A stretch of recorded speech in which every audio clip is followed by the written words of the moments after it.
ดชื่นเถิดนาอย่าโศกสันเดินควงคุ้มครองห้องใจกันให้ปีเก่านั้นหอบพาไปปีใหม่แล้วคนดีขอจงสุขีจิตแจ่มใส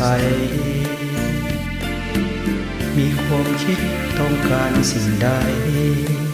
ก็ขอให้ได้ดังใจปองอายุยืนยาวมันวันนานั่นขาวผ่องสุขาสุขสมปองภาระห่างโผยภัยปีใหม่แล้วแก้วตา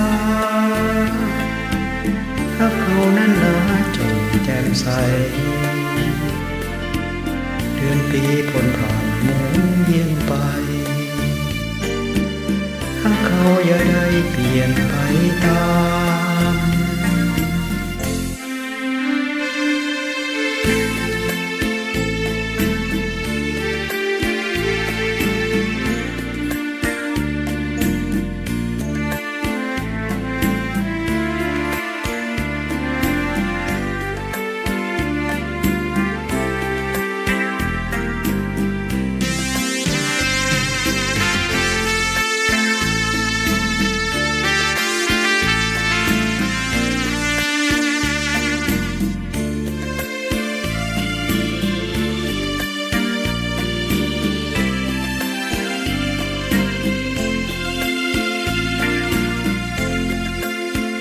อา